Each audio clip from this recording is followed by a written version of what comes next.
Well, hello. It is Thursday, March 6th, 2025. Welcome to ONNJ Mornings. I'm Ken Rosato, and we are taking your calls at 888-658-0234. 888-658-0234. Before we go over to Mike, I just want to point something out.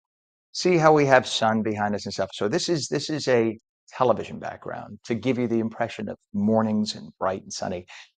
Hi. Your buddy Ken here snuck on a plane yesterday and headed down to Fort Lauderdale, Florida, to what we like to call the New Jersey Southern Command. So, can I ask Gerald to bring it up? This is where we are right now. That's actually 10 feet from where I'm sitting. So I say this because this is actually, I know everybody in Jersey, we all had the bad weather with the pouring rain. I mean, heavy downpours of rain yesterday, but this is what it looked like in Fort Lauderdale, Florida all day yesterday and what it looks like here this morning. So in case you want to come on down and join us, I'm sure the Fort Lauderdale Convention and Visitors Bureau would love to have you all down. So, and it's not that expensive on certain airlines. Okay, just thought I would share. Doesn't it just make you feel good in the morning? I don't know. All right, so it's unfortunately going to be a little cloudy and breezy. It's actually partly sunny this morning, then becoming cloudier, breezy today. Highs in the 50s. Let's go to meteorologist Mike Favetta. He knows better, but Mike, we got walloped Yeah. yesterday with rain. It was a best. I mean, it's a free car wash, which is really the only good news about it. And it also put some water in our aquifers and reservoirs, which have been rather dry with our drought. However, yeah, some big rains came through last night, Ken, dropping more than 2 inches in some parts of the state, giving some really heavy rainfall around. And there's still some lingering showers across some parts of New Jersey this morning. The rest of the front is pushing through, kind of squeezing out the atmosphere like a sponge. So any of that remaining moisture right now falling up in northern New Jersey, north of Route 80. You're waking up to some showers if you're commuting on Route 18 or Route 15 or along Interstate 80 with those light rains coming down right now over in Sparta and crossing from Sussex County into portions of Passaic County. These are the rainfall totals last night. The radar estimates up to an inch in northern New Jersey, but look down toward Toms River, 2.5 inches for you. Even back over toward Trenton, an inch and a half down by LBI. 1.1 inches of rain fell. So there was quite a bit of wet weather and left in its wake a little touch of fog this morning. Visibility about 10 miles, but there's some foggy spots there toward Trenton and especially further east. With that, we have the clearing today, but that also brings in gusty winds, a wind advisory in effect through midnight tomorrow. So anticipate another round of gusty winds later on today, helping to cool us down. We start off this morning pretty mild. It's 52 right now in Hackensack. Also over in Long Branch, 52 degrees for you. But the temperatures are beginning to cool down. Look at the shades of green versus the shades of blue. So the front is pretty well defined here, working across New Jersey. Also happens to be where those showers are, indicating where the front is. That's what's pushing eastward today. So we'll see temperatures drop throughout the course of the afternoon, with wind gusts already upwards of 25 miles per hour in Trenton and 26 miles per hour in Medford. So we look at where the temperatures will be throughout the course of the day, and they'll fall. We're already seeing numbers anywhere from 5 to 13 degrees cooler from this time yesterday, especially with all of that cool weather around. So we had the heavy rains come in last night. The clearing occurred overnight, and now just another few spotty sprinkles moving on by. That's the rest of the front pushing on through, aiding in a clearing through the course of the day. Once we get to later on this morning into the midday, temperatures hold in the lower 50s, upper 40s off to the western sections of the state, and that will ultimately clear out and give us a mix of clouds and sun today. But by 7 o'clock, look at the temperature drop by about 20 degrees, holding in the upper 20s and low 30s. So a big change in the course of this afternoon as that cooler, drier weather moves in, making it feel quite chilly for the day tomorrow, albeit breezy and sunny. Nice way to wrap up the work week. Friday night into Saturday. This is early morning, pre-dawn hours on Saturday. You see a few areas of patchy showers come in. With that, maybe even a rogue flurry because it will be cold enough. It all clears out by daybreak, so it's nothing really to worry about, but there could be a few raindrops or maybe even some, icy crystals or snowflakes on the car tops by Saturday morning. Doesn't last long. We're back to sunshine throughout the day. The rest of the weekend stays nice and chilly. We'll talk more about that weekend forecast and let you know what to expect with next week's warm-up, Ken. That's coming up with your next weather update in a few minutes. All right, Mike, we will take it. Thank you very much, sir. It is currently 48 degrees. Our time is 7:05. And we have a lot of accidents to talk about this morning, so let's get right to them. We have a crash on Route 42 southbound north of exit 10A, which is Route 168 Black Horse Pike at Gloucester Township. The right shoulder is closed, so please use caution. Jackknife tractor trailer on Route 1 southbound ramp at Route 18 in New Brunswick. All lanes are closed through that area. That is a mess this morning. A down wire or down wires and a utility pole down on Route 49 in both directions. That's at Route 671 Union Road in Maurice River Township. All lanes are closed. Please use caution there. Earlier incident and electrical repairs on Route 35 northbound at Birchwood Drive in Old Bridge Township. One right lane closed. That's about a 10 to 15 minute delay through that area. Still have the emergency construction in that sinkhole on I-80 eastbound at exit 34 in Wharton. That's Route 15. And that is going to be going on for a couple more weeks. Everybody being detoured off, about a 30-minute delay at this hour. And we have delays on the Garden State Parkway northbound from south of exit 151 Watchung Street in Bloomfield to exit 153A, Route 3 in Clifton. All lanes are open, but there is at least a 2-mile delay even at this early hour. 7:06. In the news, a former thrash metal rocker who is a registered sex offender has been charged with sexually assaulting a missing New York City teen found in his home with his wife, accused of allowing the abuse to occur. Prosecutors say Mark Piovanetti, a guitarist with Carnivore and Crumbsuckers in the 1980s, was arrested last week with his 50-year-old wife. Her name is Jennifer Piovanetti, after the girl was found in their Fort Lee, New Jersey home. The 58-year-old musician was already a registered sex offender at the time when he met the New York girl on an app specifically for people into music. Police say that she was between the ages of 13 and 16 at the time, and Piovanetti allegedly arranged for the girl to come to his Fort Lee home late last month. She was reported missing to the NYPD while there. Investigators say that Piovanetti gave the youngster marijuana and then sexually assaulted her over a period of 2 days while his wife and an unidentified child were in the home. Police found the child at the Fort Lee home on February 23rd. The information just came out this week. Our time is 7:07, a 3-time New Jersey high school state wrestling champ. We've been reporting about this. Well, this young man is now facing charges related to a fight in the bleachers at Collingswood High School last month. Anthony Knox is a junior at St. John Vianney High School in Homedale. Authorities say that Knox repeatedly punched an opponent in the face. This happened during the February 22nd incident. Knox is considered one of the best high school wrestlers in the whole state of New Jersey. Well, Knox is now charged with simple assault, a disorderly persons offense. Knox was disqualified from this year's postseason due to the brawl, but a judge did reinstate him. 7:08 is our time. A measles alert has been issued in New Jersey after 3 cases of the highly contagious virus were confirmed in the state's most populous county. And now there are measles cases reported in between 6 and 8 states, depending on 2 states right now where it's not confirmed. An unvaccinated resident of Bergen County contracted measles after returning from a trip overseas. The person then spread it to 2 others, all 3, by the way, again, unvaccinated. That's an important point. The state health department issued the alert last Thursday, a day after Texas authorities confirmed an unvaccinated child in the Lone Star State died of a measles infection there, marking the first death from the virus in the United States since 2015. The New Jersey Department of Health advises anybody who may have visited Englewood Hospital's emergency department between 11:30 a.m. and 5:30 p.m. on February 9th. I know that's very specific, but that's important. If you are one of those people, monitor for symptoms. They could appear as late as today. So if you don't get a symptom by today and you were in that ER department, you're in the clear. 7:09, it now appears the astronauts who've been stranded in space for almost a year, well, they've been stuck up there because former President Joe Biden refused to let Elon Musk send up one of his rockets to rescue them for fear it would make the Trump team look good during the election. Whenever they were asked about their space duration, the astronauts put on a brave face and acted as if they didn't mind it. Of course, they're stuck up there and Biden's calling the shots down here. But come on, they've been stuck in a tube floating around the Earth for a year. Elon Musk confirms that he reached out to Biden repeatedly, offering his SpaceX rockets, but was ignored. Now the 2 astronauts have confirmed what Musk says is factual, that yes, they wanted to come home, and the Biden administration wouldn't even entertain the idea of letting Musk come in and save the day. Literally, they have been left for dead in space because Biden was playing politics with their lives. Needless to say, the astronauts gushed over Musk as he will be sending a SpaceX rocket. to get them safely back to Earth.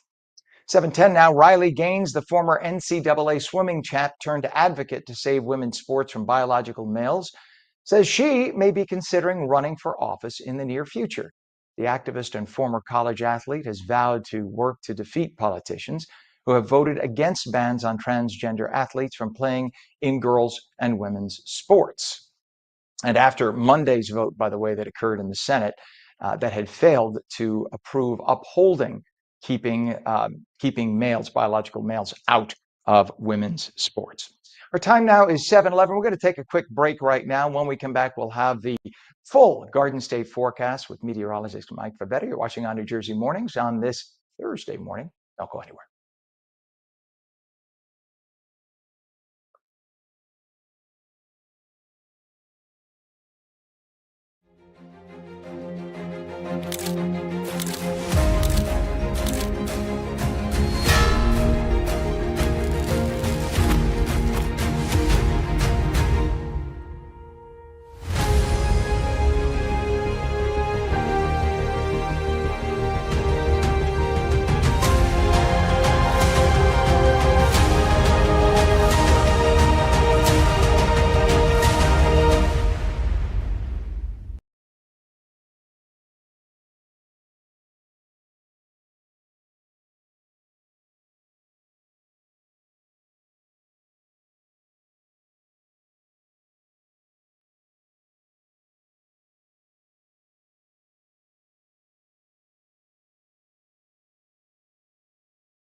Welcome back to On New Jersey Mornings. I'm Ken Rosato. 7:14 on your Thursday morning. Right now we have 45 degrees in the middle of the state. We have clouds, some light rain, spotty, depending on where you are. Uh, some areas are actually seeing cracks of sun, and we'll check with Mike Favetta in just a moment, our meteorologist, with the full Garden State forecast. We were just talking about the astronauts stuck up in space right now on the International Space Station. They were supposed to be there for a week. They've been there for almost a year. That is because the Boeing had created their rocket, and there have been problems with it. They can't get them back with Boeing. So fortunately, SpaceX, which is Elon Musk, had offered to send up one of his SpaceX rockets. But during the Trump-Biden campaigns, Biden didn't want to make it look like, and this, by the way, has just been confirmed by the astronauts. Biden didn't want to make it look like Elon Musk was saving the day because it would make it look good for Trump. So literally playing politics with their lives. He left these astronauts to rot up in the space station. My words, not anybody else's. Let's take a listen to those astronauts. Our next question is from Aaron Gregg with the Washington Post. Hi, everyone. Thanks for doing this. So My question relates to Elon Musk has said that he made the offer to bring you guys back earlier and that it was denied. My first question is that true? And if so, what would that have looked like? Was he offering to make another flight, push seats on another flight? Could you give us some background there?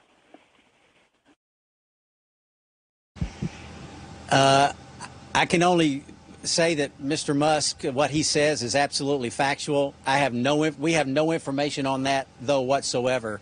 What was offered, what was not offered, who it was offered to, how that process went. That's information that we simply don't have. So I believe him. I don't know all those details, and I don't think any of us really can give you the answer that maybe that you would be hoping for. So get what he said. He's saying, yeah, Elon Musk did offer. This is the Washington Post asking the question, so they're aware of it. And the Washington Post wrote more about this. Elon Musk offered, as it turns out, Elon says multiple times over the course of the year, he offered SpaceX. We'll send up one of our rockets and we'll pick him up and get him home safe and sound. And initially, the Biden administration didn't even respond to his calls. They just totally ignored him. I, to do this to human beings, to leave them literally just spinning around in space because of politics, because you're worried of the optics, that it might look bad for you if Elon Musk, somebody who's supporting your opponent, is going to swoop in and save the day. That's just offensive to the core. It is offensive to the core, and it talks to why the man lost the election. Pretty disgusting.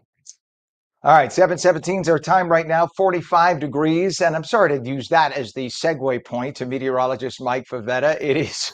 We had just tons of rain, Mike, and the Garden State forecast today is looking a little so-so, right? Anyway, but as you look, take a look at this on the screen right here. That is Fort Lauderdale, Cam. Yeah. And it is literally, see my arm? I can touch the blinds. That is right outside the balcony right now. And I invite all of On New Jersey to come join me in the On New Jersey Southern Command on the beach of Fort Lauderdale. Come on down. It's nice. Think we have to do a weather audit, to check out, to do a little meteorological instrumentation check, clean the sensors, make sure everything is looking nice down there in Fort Lauderdale. A very pretty way to start the day, Ken. Looking east, a pretty sunrise happening just a few moments later, because the way the sun rises this time of year, the sunrise in New Jersey happens actually a few minutes earlier than places like Florida. When you head close to the equator, you have more equal daylight, and so that will equal daylight and equal night, hence the term equinox, which is coming up, by the way, in just about 2 weeks. We'll talk more about the science of that in just a bit. Feeling like spring as you head outside today, a little bit of a clearing happening, but also a bit of a gusty breeze as well. Places like Princeton and Trenton climb into the upper 40s and low 50s, and I think we'll stay even in New Brunswick at 51 degrees by this afternoon, but it's the winds that'll really be howling toward the end of the day. Gusts upwards of 25, 26 miles per hour today. That's why a wind advisory is in effect, keeping it breezy throughout the overnight, even in through tomorrow, with gusts in the morning starting off quite high, climbing to 31 miles per hour by tomorrow afternoon. The winds eventually relax, and we look ahead to a pretty decent weekend. It might be a few passing showers overnight, late Friday night into early Saturday, but beyond that, we dry things out very nicely. So here's the clear air that comes in for today. A little bit of an upper level system swinging through, staying to our north, but all of that rain still just off to our east by about 50 to 100 miles off the coast. That's what gave us our torrential downpours last night, dropping more than 2 inches of rain across some parts of New Jersey. So the bigger view showing the future cast, a lot of wind coming in over the next few hours. With that, the clearing. You'll see a pleasant mix of clouds and sun, but a cool down. While it's 52 at lunchtime today, it'll be 32 by dinner time. So another big drop in temperatures, making it feel very chilly into the overnight and tomorrow. And then tomorrow night, a few passing sprinkles, cold enough for a few snowflakes to mix in there in northern New Jersey. But look at the times when everybody's asleep, 4 or 5 a.m., and then it clears out just in time for sunrise, making for a pretty dry Saturday afternoon. Looking beyond that into the rest of this weekend, there could be a few extra clouds on Sunday, but ultimately we turn drier again with clear sky for Monday, and Tuesday also looking quite pleasant. So the weekend weather, while chilly, looks okay. Temperatures start off in the 40s in the afternoon on Saturday, 47 by Sunday. With the overnight sprinkles, we enjoy the sunshine each afternoon and keep that sunshine around into next week. But there's a warm up on the way. Highs will be in the 60s, maybe, dare I say, pushing 70s. So, Ken, if you're coming back next week, thank you in advance for bringing back the mild weather from Florida. It is my honor and pleasure to bring it. I can stick it in my carry-on bag on Spirit Airlines. I jam it under the seat, just so you know. Okay. It's amazing what you fit on one of the Spirit Airlines flights, so you don't have to pay for checking a bag. Just It's a saying. priority baggage. Yeah. Exactly. $46. Can't beat it. All right, meteorologist Mike Pavetta, thank you very much, sir. It is now 45 degrees in the middle of the state in Trenton. Yes, in the state of New Jersey. I am reading from the remote data here. And it is, as Mike said, you heard the forecast. I don't have to tell you again, but we do have problems right now because there is rain in parts of the state. Crash on Route 42 southbound north of exit 10A. That's Black Horse Pike in Gloucester Township. The right shoulder is closed, and that has been a mess for the last few hours. So please use caution. Jackknife tractor trailer still being worked on. This is in New Brunswick on the southbound ramp to New Jersey Route 18 by US 1. That is an absolute mess because New Brunswick at this hour is always jamming. We have downed wires and a utility pole down on Route 49, both directions on Route 671, which is Union Road in Maurice River Township. Earlier incident and electrical repairs on Route 35 northbound at Birchwood Drive in Old Bridge Township. A right lane is closed and about a 10-minute delay. We have delays on the Garden State Parkway northbound south of exit 151 Watchung Street in Bloomfield to exit 153A, which is Route 3 in Clifton. And we have all lanes open, but now up to a 3-mile delay. And delays on I-76 down as you go toward the area of Philly. I-76 westbound, exit 1B, I-295 in Belmar. All lanes are open, but massive amounts of delays there, and that's all due to volume at this hour. Of course, we have the sinkhole repairs still being worked on. That is on I-80 eastbound at exit 34, which is Route 15. Just beware of that.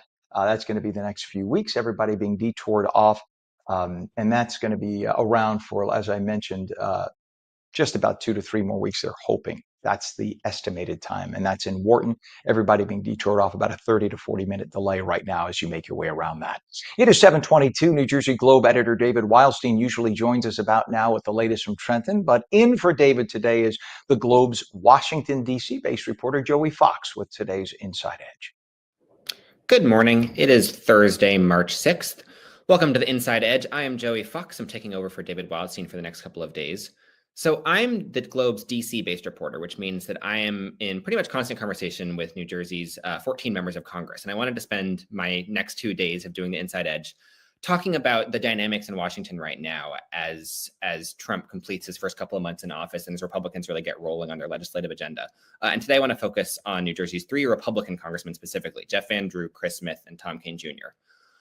They're presented with a situation right now where they've got a tricky needle to thread. And it's a needle that any party that comes into power after being out of power before and suddenly is given the chance to enact a legislative agenda, that they always have to thread this needle, which is how do you do what the voters put you in office to do? And how do you follow through on campaign promises, but without over interpreting an election result or overreaching your mandate and causing a backlash? And right now, that discussion is revolving around the House GOP's budget resolution specifically. This is a bill that passed last week, and it's sort of the precursor to an eventual reconciliation bill that will involve tax cuts, it'll involve spending cuts, it'll involve immigration changes, energy policy, all sorts of things. So it's a theoretically massive bill, and this was the first step to get it rolling. And it was pretty controversial because Democrats say that provisions in the resolution would lead to hefty Medicaid cuts. Republicans are pushing back on that, but it's clear that some of them are skittish too. I mean, Congressman Van Drew said before the vote that he was an undecided vote because he didn't want to cut Medicaid. He was worried that this budget would do so. And he remained publicly undecided right up until the actual vote when he voted yes. Congressman Smith and Kane voted yes too, but they both said as well, pretty explicitly, I don't really want to cut Medicaid. So we've kind of laid the groundwork here for a potentially bruising battle when this bill actually comes out, which leads me to 2 questions that I'm going to be really closely watching for with these 3 congressmen. One is when a bill does eventually come out, how are they going to react to it? I mean, the bill will contain what it contains. They might have been able to negotiate it with it beforehand, but eventually something will be put in front of them, most likely, that they have to vote yes or no on. And that's going to be a tough choice, because if it contains a Medicaid cut, Van Drew said, I'm not going to vote for that. Will he break with his party if push comes to shove? Congressman Kane told me that any tax bill that doesn't involve a state and local tax deduction cap raise is a non-starter for him. Will he stand by that if a bill comes out that doesn't have that? It's something that they have talked about a lot, and that in theory is something that they're going to push for, but it's always tough in Washington to go against your party in such a big way. And there's going to be a tremendous amount of pressure from Republican leadership, from Donald Trump himself, probably, to fall in line on this. And there's always the threat of a primary challenge if someone doesn't fall in line. I think Congressman Smith is has to worry about that in particular, because he's got a very deep red district now that has a lot of very Trumpy voters. So that's going to be, we'll see what the actual bill looks like. Maybe it will be unobjectionable, but if it has things that these congressmen are nervous about, they're going to have to make a tough choice. And then the second point that I would wonder about is, to what extent does this matter to voters anymore? I mean, you look at the Republican trifecta in 2017 and 2018, and you look at the New Jersey delegation's role in that. Congressman Leonard Lance voted against both of the two big proposals then, the Tax Cuts and Jobs Act and the American Health Care Act repealing Obamacare. And Congressman Tom MacArthur voted for both of them. He was even one of the architects of the healthcare bill. So you have two Republican congressmen, who were taking a very different set of paths to looking at those two bills. And then they ended up both losing in 2018 anyways. I mean, we're in an era where partisan attitudes and partisan rage can oftentimes overwhelm any individual action that a congressman takes. And that's something that these three congressmen, especially Congressman Kane, who represents a competitive district, that's something that they always have to watch out for. Is, they can build these relationships with their constituents, they can take these specific votes, but at the end of the day, if voters decide they're in the mood for something new, if 7th district voters for Kane decide that they want a Democrat in that office instead, that might not matter anymore. So we'll have to cross that bridge when we get there, but I'll be really curious to see how these three congressmen react when this bill does come out, what the discussions look like, what's in the bill, and how voters will react to. So that's all I got for today. I'll be back tomorrow to talk about Democrats. Have a good one. And there you have it. Thank you very much, Joey. It is 7:27, and meteorologist Mike Favetta is telling us that we are going to see some showers early. We do have some showers in parts of the state. It's going to be cloudy in the afternoon. Very windy today, though. The winds are going to be standard at about 10 miles an hour, gusts to about 20, so stand by for that. Highs about 51 degrees, and we will take your calls. The number is 888-658-0234, 888-658-0234. 45 degrees right now, raining in parts of the state, clouds in most of the state. You're watching ONNJ Mornings, and we are coming right back.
It is Thursday, March 6th, 2025. Welcome back to ONNJ Mornings. I'm Ken Rosato. We are taking your calls at 888-658-0234, 888-658-0234. Clouds and showers early, then cloudy in the afternoon.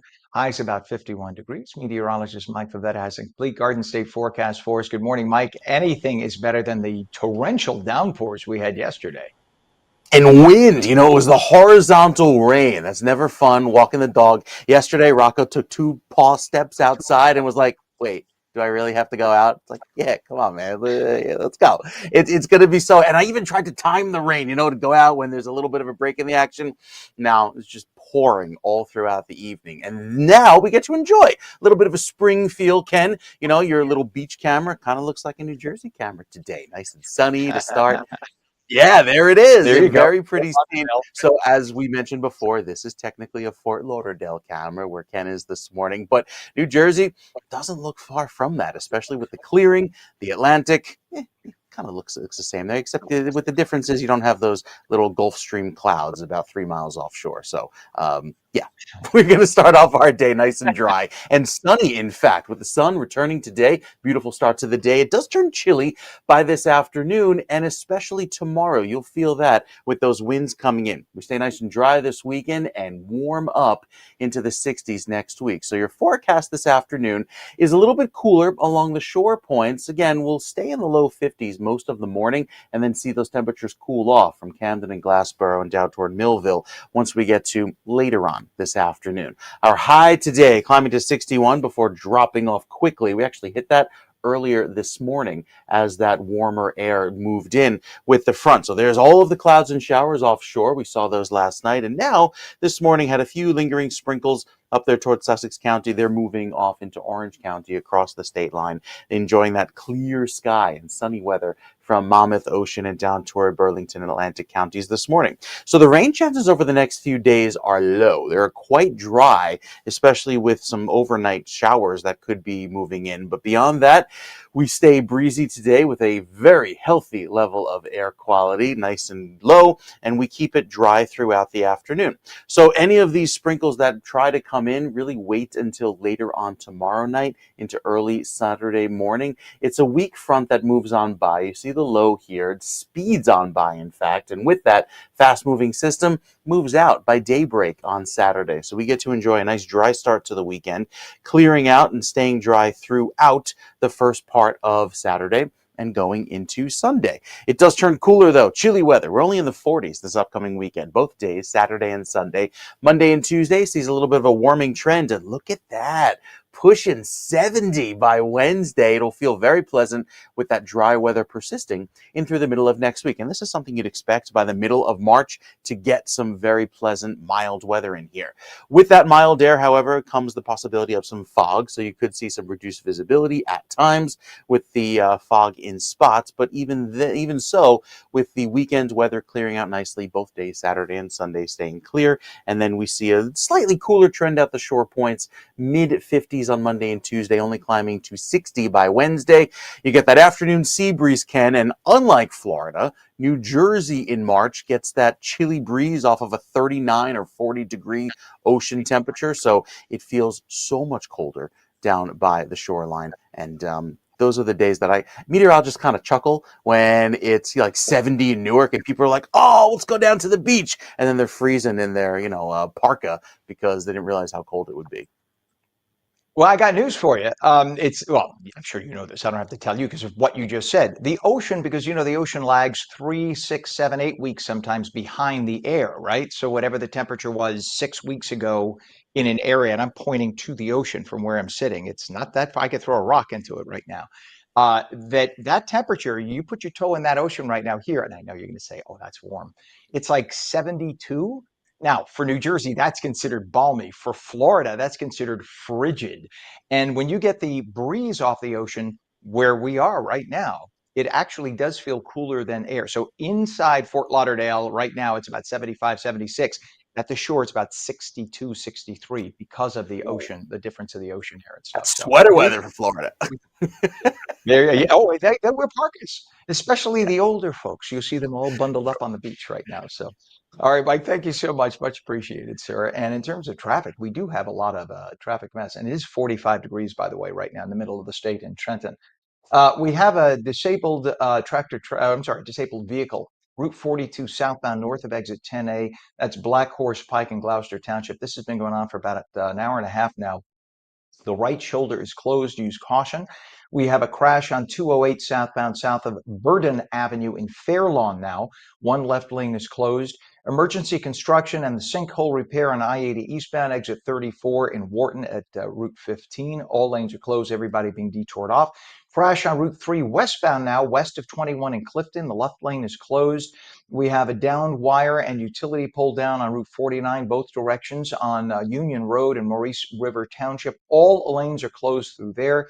And we have an earlier incident and electrical repairs on Route 35 northbound at Birchwood Drive in Old Bridge Township. One right lane is closed with a 10-minute delay. And we still have heavy traffic on Route 15 southbound, south of Route 615, which is Edison Road in Jefferson Township. To Main Street in Wharton. Current travel time about 25 minutes, and that is connected to what is happening with the sinkhole. So people are being detoured off, and that's causing about a 25 to 30-minute delay through that part of town. Again, 45 degrees in Trenton at this hour. 7:37 is our time. And a former thrash metal rocker who is a registered sex offender has been charged with sexually assaulting a missing New York City teen who was found in his home. His wife is accused now of allowing the abuse to occur. Prosecutors are saying the man is Mark Piovanetti. He's a guitarist, or was a guitarist with Carnivore and Crumbsuckers in the 1980s. And he was arrested last week, according to police, with his 50-year-old wife, Jennifer Piovanetti, after the girl was found in their Fort Lee, New Jersey home. The 58-year-old musician had already been a registered sex offender when he met the girl on an app. Police say the girl was between 13 and 16 at the time. He arranged for the girl to come to his home in Fort Lee late last month, and she was reported missing to the NYPD while she was at his home. Investigators say Piovanetti gave the youngster marijuana and sexually assaulted her over 2 days while his wife and an unidentified child were at the home. Police found the child at the Fort Lee home February 23rd. A three-time New Jersey high school state wrestling champ now facing charges related to a fight that occurred in the bleachers at Collingswood High School last month. Anthony Knox is a junior at St. John Vianney High School in Homedale. Authorities say that Knox repeatedly punched an opponent in the face during the February 22nd incident. He was charged with simple assault. That's a disorderly persons offense. Knox had been disqualified from this year's postseason due to the brawl, but a judge did reinstate him. It is 7:38 now. A measles alert issued in the state of New Jersey. There have been at least 3 cases of the highly contagious virus confirmed in the state's most populous county. That's Bergen. An unvaccinated resident in Bergen County contracted measles after returning from a trip overseas. Now, that person then spread it to 2 others. Again, all 3 of the individuals are unvaccinated. That's important. So if you've been vaccinated, doesn't mean you can't catch measles, but the chances are much lower if you have had a vaccine. The state health department issued the alert last Thursday, a day after Texas authorities confirmed that there was an unvaccinated child in the Lone Star State who died of a measles infection, making the first death from the virus, I should say, in the U.S. since 2015, 9 years, or 10 years now. The New Jersey Department of Health advises anybody who may have visited Englewood Hospital's emergency department between 11:30 a.m. and 5:30 p.m. February 9th to monitor for symptoms. They could appear as late as the end of today. If you don't have any symptoms as of today, you're in the clear. 7:39, it now appears the astronauts, we talked about this in our last last half hour, I should say, the astronauts who've been stranded in space for almost a year have been stuck up there because former President Joe Biden refused to let Elon Musk send up one of his rockets to rescue them for fear it would make the Trump team look good. The astronauts were interviewed just yesterday by among others, the Washington Post. If we can ask Gerald to pull up that soundbite, listen to what the astronauts had to say when they were interviewed. Our next question is from Aaron Gregg with the Washington Post. Hi, everyone. Thanks for doing this. So my question relates to Elon Musk has said that he made the offer to bring you guys back earlier and that it was denied. My first question is that true? And if so, what would that have looked like? Was he offering to make another flight, push seats on another flight? Could you give us some background there? I can only say that Mr. Musk, what he says is absolutely factual. We have no information on that though whatsoever. What was offered, what was not offered, who it was offered to, how that process went. That's information that we simply don't have. So I believe him. I don't know all those details, and I don't think any of us really can give you the answer that maybe that you would be hoping for. That's pretty amazing. So, in the last year, whenever the astronauts were asked about their space duration, they put on a brave face. They said, it's part of the job. We knew this was a possibility. But come on, they have families, they have lives on Earth, and they have been stuck in a freaking tube floating around the Earth nonstop. Literally, how much space you have? About 10 feet. They have to go to the bathroom right near each other. They eat the same packages, dry foods. They recycle water. That's what astronauts do. You drink water, water in, filter, water in, filter. You could figure it out. They have been stuck up there for a year. And Elon Musk confirms that he reached out to the Biden administration multiple times, but was ignored. And now the astronauts confirm this. So the astronauts have confirmed that Musk says what he says is factual. He offered SpaceX rockets multiple times, and the Biden administration didn't want to be shown up by the incoming Trump administration. So Biden would not allow it to happen. He didn't even entertain it. So literally, these people have been stuck up there for the better part of a year because of that, which is reprehensible.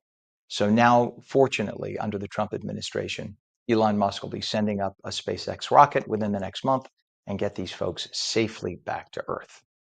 742, Riley Gaines, the former NCAA swimming champ turned advocate to save women's sports from biological males, says she may be considering running for office in the near future.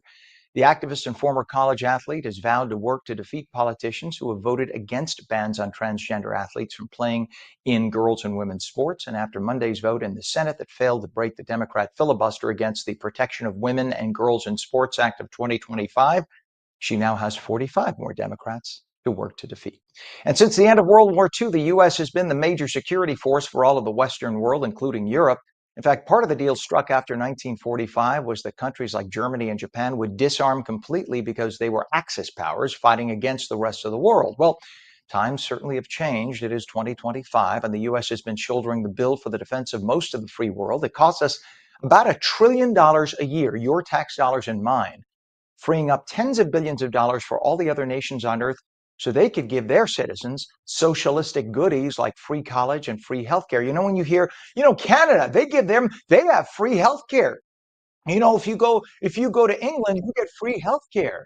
They all get that free because you and I got you, Gerald, thank you. You and I are paying for their defense.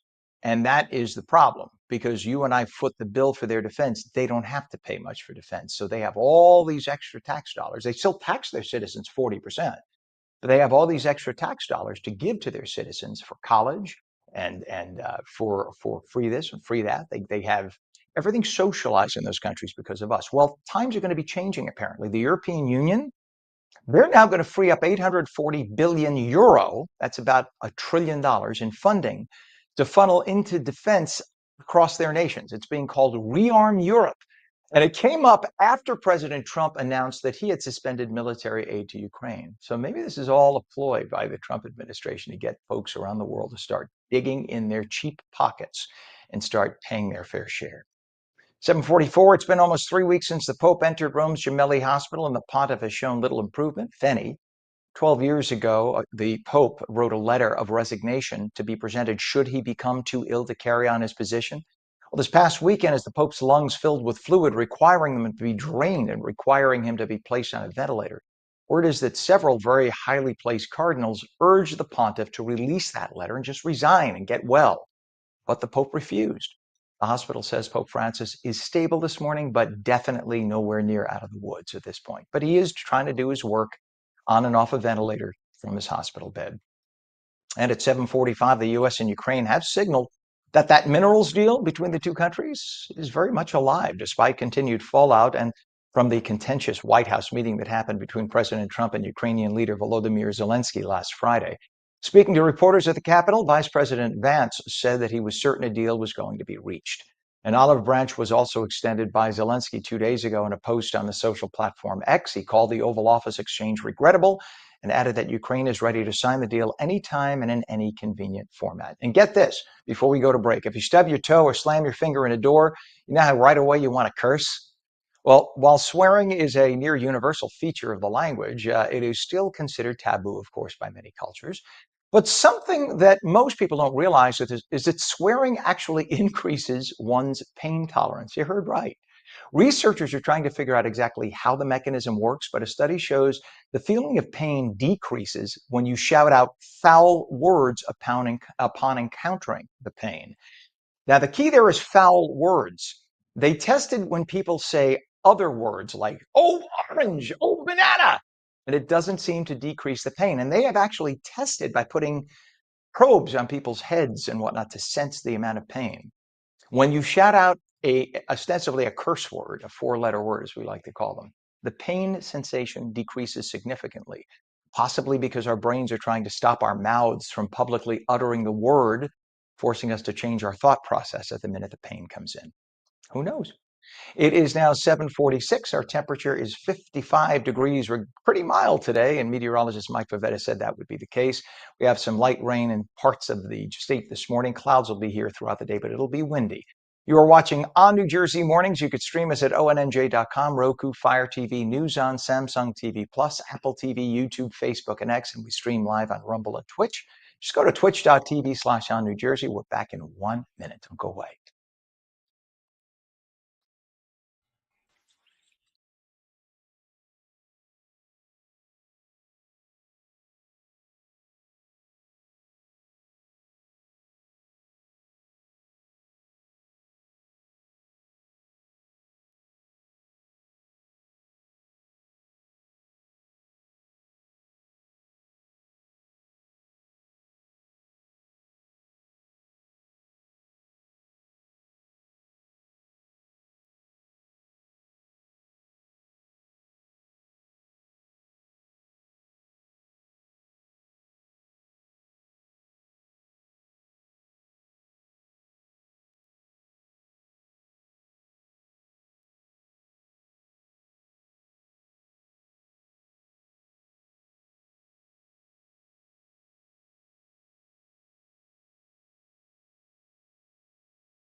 And welcome back to On New Jersey Morning. 7:49 is our time. I'm Ken Rosato. We have some light rain in parts of New Jersey, cloudy and very breezy today. Highs into the 50s. Meteorologist Mike Pavetta with the complete Garden State forecast for us. Good morning to you, Mike. Good morning to you, Ken. You know, there was some severe weather across the Midwest earlier this week, and that is what gave us our torrential downpours last night in New Jersey. You heard the wind. You heard the rain. You looked outside, couldn't see across the street. It was coming down. Cats and dogs, almost like a tropical downpour, if you will.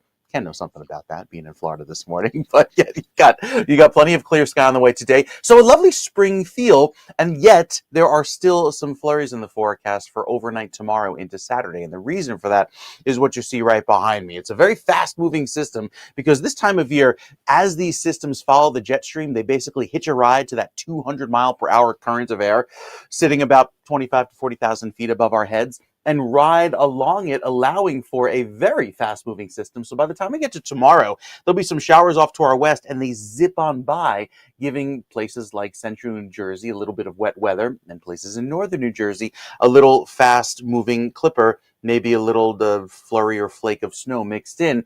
If you blink, you missed it. It's a very fast system. And the good news is that we actually bring back more clear sky throughout the day on Saturday, just after sunrise. So all occurs or in the early pre-dawn hours of Saturday morning. We warm up very nicely today, from 53 in Wayne to 54 in Hackensack, even back over toward Washington and Hackettstown, northwestern corner of the state, climbing into the upper 40s, but that's our midday temperature. It turns much chillier by the time we get to this evening as that second round of cold weather, the reinforcing shot of cold air, moves in.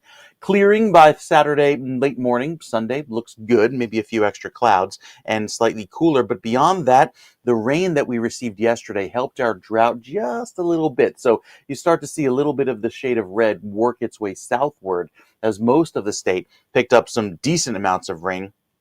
And these numbers are looking much better than this time yesterday. So we're at above average in terms of rainfall over the last 30 days in Mount Holly. Places in northern New Jersey, like Hackensack, 80% of normal rain. Just a few days ago, that was 40%. So look how these numbers have improved significantly. Even the rainfall deficit, anywhere from a half inch to an inch in southern New Jersey. Northern New Jersey, like over toward Hackensack and Newark, only a quarter of an inch rainfall deficit for you. So we're making up for lost ground, and with the milder stretch of air that moves in, not just here in New Jersey, but even down toward the southeast, looks very pleasant. There's some cold weather out west that moves in through the middle of the month. So keep that in mind if you have travel plans out west. Also, it's their rainy season along the west coast. Very wet there. We have equal chances, maybe slightly higher than average chances of wet weather throughout next week. And speaking of, our 7-day forecast looks very pleasant. After the chilly weekend, the forecast, highs throughout Saturday and Sunday will climb into the mid 40s, which is average, but Monday, Tuesday, and Wednesday sees a sharp climb, taking our highs all the way into the upper 60s, and we could probably hit some 70s in northern New Jersey in some isolated locations by Wednesday afternoon. That'll feel fantastic before some rain moves in by the end of next week. Cooler along the shore points as well, with overnight lows dipping down into the 20s, especially for Sunday morning. So a chilly start to Sunday, and then we climb back to Monday and Tuesday in the 50s and basically hold in the upper 50s, probably make it to 60 by Wednesday. Again, it'll feel pleasant a few miles inland, but you head to the shore and you tap into that chilly air. Yeah, you'll feel that chill with that very chilly ocean water along the shoreline. But beyond that, looking very pleasant and feeling like spring. Get a taste of that today, Ken, before those gusty winds take over again this afternoon. Wind advisory up through midnight tonight. All right, there you have it. Listen to meteorologist Mike Favetta. But at least, Mike, we don't have that torrential rain and the wind and the storms that we had yesterday. That's a good thing. So we Yeah, appreciate and you. just in Thank you time very for the much. evening rush. It was not pretty. Yeah, ugly stuff. But at least we gave everybody the heads up, and that was important. So people didn't just walk out the door without umbrellas and without maybe a plan. That's the important thing. All right, meteorologist Mike Favetta, we appreciate you, sir. We'll check back in just a little bit. It is 55 degrees in Trenton, as we like to say in New Jersey. It's so funny because we say Nork and Trenton because that's the way we say it. But if you say it to somebody from Florida, they look at you like, huh? Anyway, it is now a trafficy day, unfortunately, and I think part of it has to do with the light rain that we have in much of the state. We have a tractor trailer fire, US 22, both directions. That's Thompson Avenue, Bridgewater Township. All lanes are open eastbound, but 2 right lanes are closed westbound with about a 15-minute delay. We have a crash on 195 eastbound west of exit 31, which is Route 547 in Howell Township. A right lane is closed, causing 10 minutes of delays. We have a crash on the New Jersey Turnpike Outer Roadway northbound south of Interchange 13A, which is Newark Liberty International Airport, Route 1 and 9 in Elizabeth. The left lane is blocked and the vehicle is now on the left shoulder. Sewer main break on Route 28, both directions. Mountain Avenue and Somerville, all lanes are closed. And we have a problem. Let's take the traffic cam if we can right now, Gerald.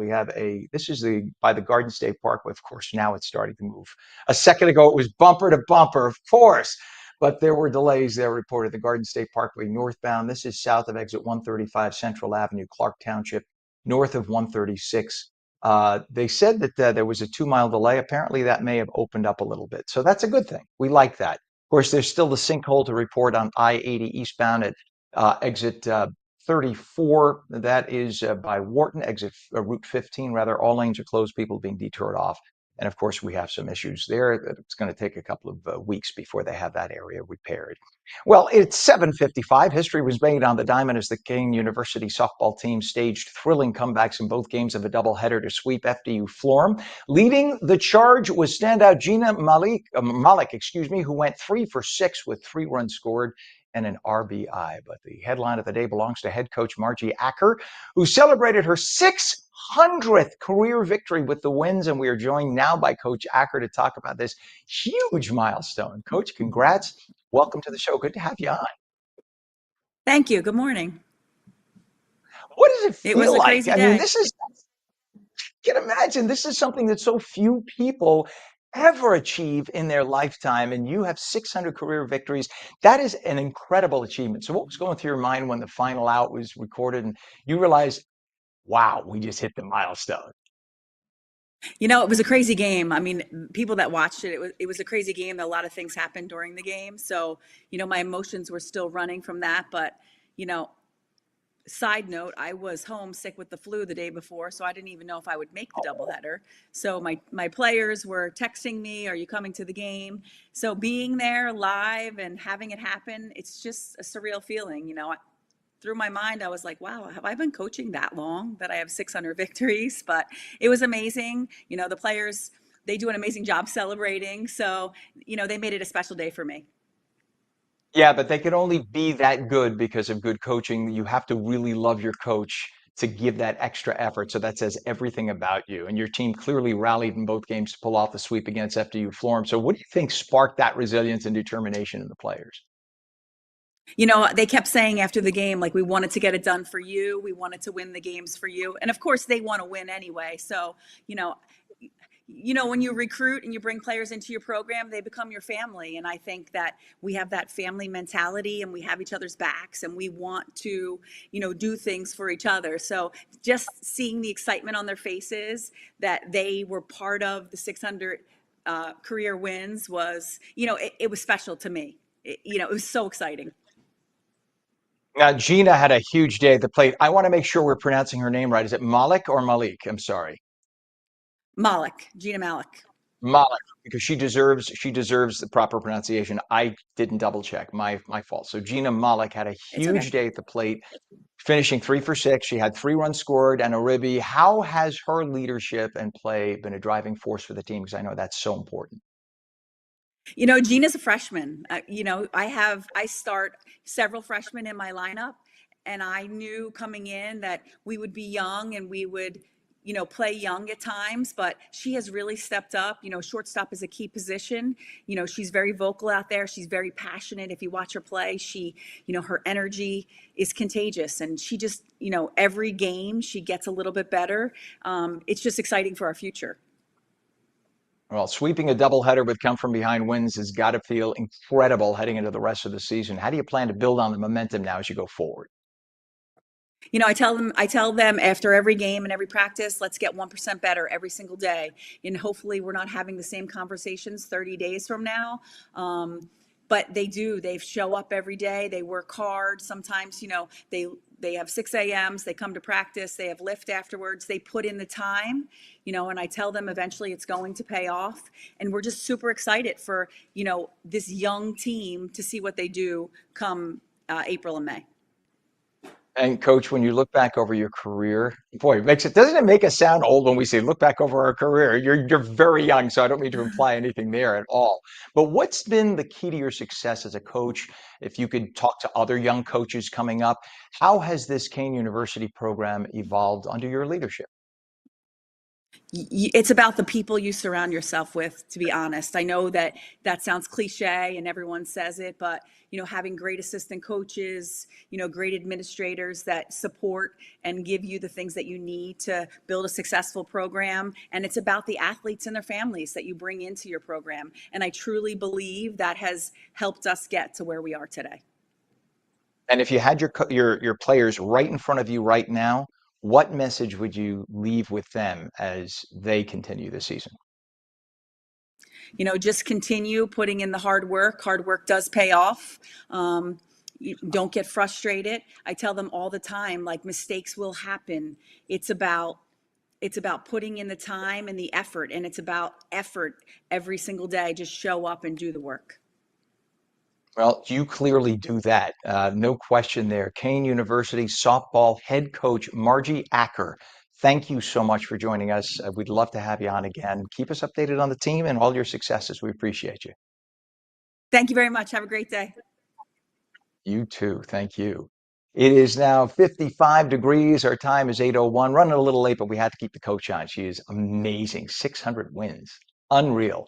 Meteorologist Mike Pavetta is going to be back in just a little bit. He's telling us we have some light rain and clouds this morning, and cloudy but very windy through the day today. Still, though, at least we don't have the torrential rains from yesterday and the storms.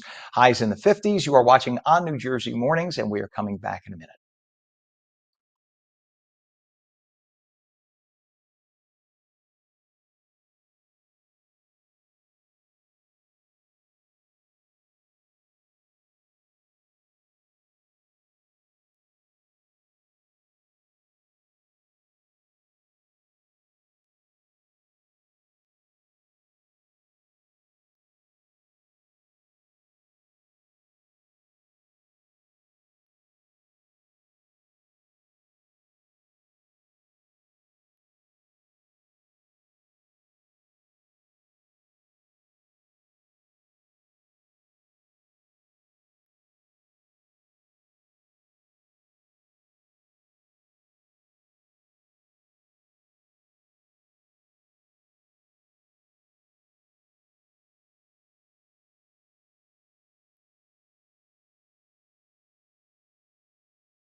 8:03, Thursday, March 6, 2025. Good morning and welcome back to On New Jersey Mornings. I'm Ken Rosato, taking your calls at 888-658-0234, 888-658-0234.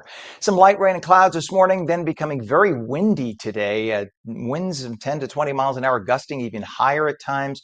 It'll just be cloudy though for the rest of the day with highs in the 50s. Meteorologist Mike Pavetta with the complete Garden State forecast now after we got slammed yesterday. And you know what, Mike, as we go to you, let me throw a curveball to Gerald. I am beaching in Fort Lauderdale right now. And just to kind of shout out there that the Fort Lauderdale Convention and Visitors Bureau has that to show you. That is actually live video. I know it doesn't look like it's moving. Maybe it's frozen. But that is live video right now off the balcony. We call that beach cam. For real. It is frozen, huh? Okay, it's my Wi-Fi. But nonetheless, trust me that the waters are moving there. And I only say that because you can come on down. The water's just nice. But here's something to look forward to for the Jersey Shore. It's only a few months away, and you're going to have that. That's right. We have the most beautiful shoreline in New Jersey, one of the most prettiest shorelines of any state in the country. And that will be what you can enjoy in just a few months. And I think we're starting to approach those days where people want to get out, when the weather turns nicer, when we approach 70 by the middle of next week. I think you'll see the locals at least flocking toward the shoreline with all of that pleasant weather. Today, still a little chilly, Ken. We start off this morning with a touch of fog and a little bit of rain in some locations, like up in northern New Jersey. Live radar at 8:05 saw a few showers work their way through Sussex County. They've now moved northward, and then a few little blips on the radar screen coming up and appearing over towards Summit and back over by Morristown and the Rockaways. Heavy rain last night left more than 2 inches of rain in some parts. I'll zoom in here to Ocean County. Now, again, this is a radar estimate, and it's near the Ray Dome, right off Route 70 there, over at exit 89 by the Parkway. So there will be some higher values, but still, 2.5 inches is a radar estimate, even close to 2 inches there in Berkeley and Toms River, 1.4 inches down towards Stafford. That was a lot of rain to fall in just a short amount of time. Well, what's left in its place is dry weather today, but a gusty breeze that puts the entire state under a wind advisory through midnight tonight for those gusts approaching 40 miles per hour. Later on this afternoon, as we start off at 48 degrees in Morristown, 52 in Newark, you'll see the shade of blue kind of move across the state through the course of the afternoon. That's the cooling weather, the drier, chilly air that takes over thanks to some gusty winds, which are right now anywhere from 24 to 28 miles per hour there from Trenton and Toms River, a little bit less breezy on LBI at 12 miles per hour, but it's already starting to cool off. This time yesterday, we were running about 4 degrees warmer in Flemington and 11 degrees warmer in Trenton. There's our rain from last night, now worked its way eastward, so we had a few sprinkles early this morning, north and west of 287. A few clouds around for the northwestern corner of New Jersey. However, the clearing that took place and is currently across the beach locations looking nice and starting our day nice and sunny as well along the shore points. That clearing takes over the entire state this afternoon, and while right around the lunch hour between noon and 1 p.m. will hold around 50 degrees, look at how the temperature drops by dinner time. 7 p.m. temperature, 28 in Morristown, 34 in Newark. That's not a feels like temperature. That's an actual air temperature from Ship Bottom into Atlantic City, falling back into the 30s. So another rapid decline in temperatures this afternoon as that second front pushes through, keeping us clear into tomorrow, but also brings back the threat of a quick passing sprinkle with another weather system late tomorrow night into early Saturday morning. Could even be a few rogue snowflakes mixed in northern New Jersey. You see a few right there over in Mercer County. They move eastward and they're clear by 7 a.m. So we start off Saturday nice and dry and clear and sunny and keep it chilly this upcoming weekend. That's really the theme. A little bit of a cool down ahead for the weekend over the next few days as we hit the 50s today, cool off tomorrow, and hold in the 40s on both days, Ken, Saturday and Sunday. But there's a big warm up on the 7-day, which could take us to near 70 degrees by next week. We'll tell you more about that coming up in a few minutes. Just in time for me to come back. So I'll just pack some of this sunshine of Fort Lauderdale in the bag and take it up there. That way you'll be Thank you guaranteed to have so the much. 70 degrees. That's what I do. All right, Mike, thank you very much, Sarah. It's 55 degrees in Trenton right now. And we should take up that traffic cam right now if we could, Gerald. This is the Garden State Parkway southbound. This is by exit 136. Take a look at the volume at this hour. And again, you can see some of the water on the roadways, a little bit of rain or a little damp. It was a little bit of light rain there earlier, some clouds and sun. You can see the sun trying to break through. But as Mike was saying, clouds through the rest of the day with highs in the 50s. We also have some traffic, tractor trailer, actually, a fire on Route 22 in both directions. This is on Thompson Avenue, Bridgewater Township. All lanes are now open eastbound, but 2 right lanes are closed westbound with a 15-minute delay through the area. We have a crash on 195 eastbound west of route or exit 31 in Howell Township. The right lane is closed, causing about a 10-minute delay through there, so please use caution. Emergency construction, of course, on that sinkhole I-80 eastbound at exit 34, Route 15 in Wharton. All lanes are closed, everybody being detoured off, and now delays are about 35 to 40 minutes, we're being told. Emergency construction will continue there for the next couple of weeks. And we have a crash on the Jersey Turnpike outer roadway northbound south of interchange 13A, Newark Liberty International Airport, 109 in Elizabeth, 1 left lane blocked, and there's a vehicle on the left shoulder. It is now, again, 55 degrees at 8:09, and we are kicking off the month of March with an inspiring story of community and generosity. Make-A-Wish New Jersey is teaming up with more than 130 Jersey Mike's Subs locations, one of my favorite devices, all across the state for the 15th annual Month of Giving campaign. Throughout March, customers can round up their purchases or donate to support local charities. And that all culminates in the big Day of Giving, which is March 26th, when 100% of all of Jersey Mike's sales will go directly to Make-A-Wish New Jersey and other worthy causes. Joining us now are Tom Weatherall, President and CEO of Make-A-Wish New Jersey, and Evan Meyer, who is a Jersey Mike's franchise owner. And I want to make sure, is it Meyer or Mayer, Evan? It's Mayor. It is Mayor. Mayer. All right, let's say that again. Evan Mayer, excuse me, a Jersey Mike's franchise owner. Want to make sure I got the name correct. You deserve it. And thank you both very much for being with us. Tom, this is the 15th year of the Month of Giving campaign. I follow it every year, and I always make sure I buy extra sandwiches and cut them up, put them in the fridge on that day, because I know that money, 100% of it, goes to charity, and it's such a great thing. Tell us what the partnership means for Make-A-Wish New Jersey and the families being served.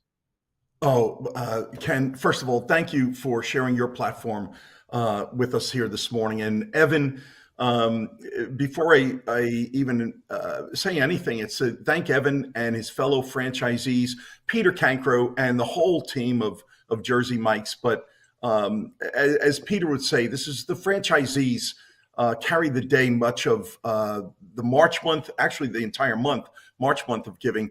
And then that day of giving, and that Mike Favetta had better be forecasting a beautiful day. That we want to hear the 20-day forecast, you know. But we know the fan club of Make-A-Wish, the fan club of Jersey Mike's, who are both so locked together. Wherever there's a Jersey Mike's franchise, we know that there's a Wish family whose wish has been granted or one that's forthcoming. Is right there within a mile radius of Jersey Mike's, and so we call them, all of them, to come out throughout the month, but particularly on the 26th, and hit those Jersey Mike's stores like they have before. What does it mean to us, Ken? It puts the gas in our engine. In the 6 prior years that we've been the recipient of these funds, and let me tell you, Ken, I've been in the nonprofit space for over 30 years. I've been privileged here to be at Make-A-Wish and representing the mission for 23 years. There are a number of corporate sponsorships and businesses that assist us, of what we're grateful for. But more times than not, when it's a program like this, it's a percentage of the proceeds raised that day. And we're grateful for that. What makes Jersey Mike's so unique, in addition to the delicious food products, is that they give 100% of the register that day. And the franchisees, these are small business owners, and they turn over their register that day entirely to us. And then can we convert that into wishes? So in the 6 prior years, that's raised over 2.1 million for us, and it's amounted to over 250 wishes being granted here in New Jersey alone. Yeah, let's clarify, as you said, let's emphasize and clarify. This means dipping into their pockets. This means this isn't just, we'll take a percentage and give proceeds. This means that independent franchisee, their overhead, and they are donating 100% of every penny that comes in to the Make-A-Wish Foundation, Make-A-Wish New Jersey. That says everything about the kind of organization that Jersey Mike's is too. And Evan, I want to bring you in here just so that you know, I am not, a lot of people say, oh, we have great sandwiches. I am known, if you ask my family and friends, they will tell you, and I'm not blowing smoke here, almost every holiday, birthdays, etc., I get a Jersey Mike's gift card in my birthday card or my Christmas card because I am addicted to Jersey Mike's. Cancro Special, one of my favorite, cold, and then I love the chicken Philly, the number 16 I get with double cheese, the double white American. Those are my sandwiches. All right, just so that you know, when I come into your franchise, you don't even have to ask. All right, so it's clear. So, no, honest to God, if there is anyone who has never tried Jersey Mike's, check it out, especially on the Day of Giving. But check it out because it is a step above, as they say. There's nothing like it. But beyond Make-A-Wish, the campaign supports all sorts of charities. Let me ask you, as a franchisee, when you think of this day and what it means to you, how do you talk to your employees and and to make this just such a special, special day? Well, it's an amazing thing because, it's our Super Bowl, right? And Right. obviously, every year it turns into our busiest day of the year. You've got our teams that get more fired up year after year after year. And in a funny way, it's Peter's vision of giving and making a difference in someone's life. And our crews now, this is my 15th participating day of giving that I've had a chance to be with the brand and with Peter, and it just re-energizes us. Everybody gets behind it, and to see the communities come out in the waves that they do. Um, I would ask everybody, whether it be Ken's gift cards or it be the catering for the company or whatever X, Y, or Z, show up that day because it's our chance to really make as much impact as we can for the kids and families, especially here in Jersey. 130 stores. I think we can get very close to breaking that north of $1 million on that day and make some really big differences this year. And by the way, I'm down today. I happen to be in Fort Lauderdale. I'm normally in northern New Jersey, but in Fort Lauderdale, Jersey Mike's is everywhere now. So we have Jersey Mike's. There's one literally down the street from where I'm sitting right now, and they know me here too because I'm in there all the time. It's just that it's an amazing place just to watch. By the way, the Chop Shop at the Grill is crazy. I don't know how you train your people, but they're all amazing chefs. It is amazing to watch. Again, another digression. Beyond Make-A-Wish, so this campaign supports other local charities too, like Ryan's Quest and Sean's Pals. Why is it so important to make sure that so many charities are represented and to shine a light, if you will, on these organizations as well, Evan? Yeah, I mean, I think again, Peter as a kid, he grew up around people like Bob Hoffman, and local community leaders where, it's our company's vision. And I think that as you look at all of these communities we serve, they help take care of us in the long run. So for us to do our part and, whether it's any one of those groups, giving a chance for us to help provide that culture and that standard to our teams, it really brings them to a whole new place as people. And especially in our home state here, whether it be Ryan's Quest, I had a chance with some of those groups down there. That was 15 years ago. They've been working with the same group that helps support an amazing family that's been through some stuff, and it's our chance to help let everyone participate in giving back and making a real difference out there. Peter's passion and the way that he's brought this philosophy into the hearts of our people is a really powerful thing. And I think that as Jersey Mike's continues to grow, and I think we are in all 50 states now. You have over 200 charities that are getting impacted out there behind that vision of what a 17-year-old boy learned from some local community leaders. So how do we bring that and push that through the future generations? It's an awesome Yeah, thing. and I think Evan, I think that Peter's story has not been told well enough too, because I'm fascinated by it. And one of the reasons I looked up the story of Peter years ago, Peter Cancro, we're talking about, who's your CEO, is because number one, let me even say that my uncle is Anthony Cancro, by the way, no relation to Peter that we know of. But when I saw there was a Cancro, that kind of piqued my interest. So I started reading about Peter. And Peter, for those who don't realize, was working at the original Jersey Mike's right down the shore. And then he ended up buying it. So that became his passion. That became his business. And he took a little business down the shore, little sandwich shop that was so successful, people would line up for it. And he expanded it all over the country. It's to do that. But says something about the product because there have been a lot of people who tried to make franchises and they flopped. And Jersey Mike's, even though it's called Jersey Mike's here in Fort Lauderdale, where I am today, Jersey Mike's everywhere, every street. And none of them, by the way, they open and none of them close. They all stay open and are very successful. Now, you guys have raised over $113 million for charities in the last 14 years. What is it about the company's culture, do you think, that drives the passion for giving back? Because you got kids coming in. I say kids, I'm 57, so they're in their 20s. Kids coming in at 4 a.m. on your big day here, the day of giving. What is it about the culture and about the message from Peter that causes them to come in with such vim and vigor, if you will? Yeah, and I think obviously people want to be a part of something bigger. And I'm sitting here talking to you guys. I'm one of those similar stories where I followed Peter's lead as a 14-year-old boy. I started in 1998. I turned 40 this year, and now I've got kids of my own. We make sure after school they show up to the stores, they help hand out cookies and do their part. I think it's that passion to be a part of something bigger. And, now us as a brand and the local community sub shop, whether it's Fort Lauderdale or if it's anywhere else in the country, We need to help continue that culture, and it's that whole what you give is what you're going to get back.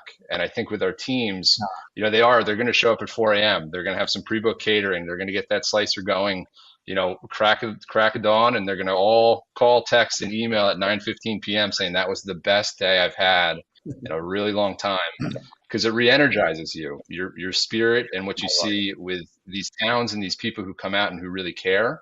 We're just the vehicle that allows them to participate in that same thing, the bigger thing. Crews end up donating their tips. They end up doing all these different things just because they feel so much passion behind what's been created. And it's just an awesome thing. So, Wednesday, March 26th, I really, as much as you can, have the party that day, have the office meeting that day, have whatever it is. Let us know a little bit ahead of time. We will, have some bread going out the door, but we would love to do our part to help make that difference. And we're really excited. And let's bring Tom back on, because Make-A-Wish New Jersey, how many people do you take care of? How many wishes you get to grant each year, Tom? Well, Ken, appreciate that question. This past year, we were just shy of 500 kids that we were able to reach and grant their wish in New Jersey alone. Now, to give that some sense of context, we have 57 chapters nationally. So every state has at least one chapter. The larger landmass states, Alaska and Washington is one chapter. California takes up several chapters, and a couple of other states. But that has consistently placed us in the top 10 of the leading chapters within Make-A-Wish. But I'll tell you, Ken, where the rubber meets the road, and what Evan said a little earlier about what they're hoping to raise today is that's going to wildly inspire my team as I get into the office here shortly. It gives us the confidence, because what wakes us up a foot off the floor in the morning is a recent study, but it's a study that has been confirmed periodically, that we go back and we check the data. And the data is telling us that on any given day in New Jersey alone, Ken, 2 families are going to go home with the news that their child has been diagnosed with a life-threatening illness. Today, take for instance, whether it's at Hackensack Meridian, Children's Specialized, CHOP over in Philly, MSK across the Hudson there in Manhattan. New Jersey kids, they visit any number of these hospitals. They're going to be getting blood work. They're going to be getting an X-ray today results. They're going to be getting an MRI result. And their family's going to be told they have a life-threatening illness. I can't tell you how many wish moms or wish dads or guardians have told us what that was like, hearing that news. They didn't hear anything else from the physician the rest of that meeting. And they went home. They don't know how they drove home. They floated home. But eventually it sinks in. And after some time, and it varies by family, the medical community is one of our closest partners. They know that we pick up where science and medicine leave off. And eventually a child life specialist, a social worker, a nurse, a doctor will mention Make-A-Wish to them. So a month of giving, a day of giving, when I say it puts the gas in our tanks, it gives us the confidence to go out and find more children so that we can ask them that one question that brings our mission to life. If you could have one wish, what would it be? And no matter what they answer, Ken, whether it's I wish to meet, I wish to go, I wish to have, or I wish to be, we can say your wish shall be granted. That's amazing. Tom Weatherall, you guys are angels. You are angels at Make-A-Wish. And again, Tom Weatherall is the president, CEO of Make-A-Wish New Jersey. And Evan Mayer, Jersey Mike's franchise owner, bless your hearts both for what you're doing. The day of giving, please don't forget, come on out. It's the day, the 26th? 26th. Wednesday, March 26th. March. So make sure you're out there. And by the way, here's a shout out. You guys used to make extra hot sandwiches that I know you stopped because I know they were hard to do. But your meatballs were kick butt, and your chicken parm, bring them back if you can. All right, and your corn. We are talking about the meatball. We're talking about the meatball. All right, see what we can do. I don't know about the 26th, but we'll get it in time. All right, we love you both. I'll text them right after. I'm going to text them right after. Do that, please. All right, I love you both. Thank you, guys. Coming on. Thank you, Evan. Be wonderful, and let us know how it all turns out. Have a great day. Thank you. All right. It is now 8:13. 8:13. It's 8:25. It's going to be 8:13. We're going to be back in just a moment here on New Jersey Mornings. Don't go away.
Very good morning to you. It is 8:28, Thursday, March 6th. Welcome to On New Jersey Mornings. I'm Ken Rosato.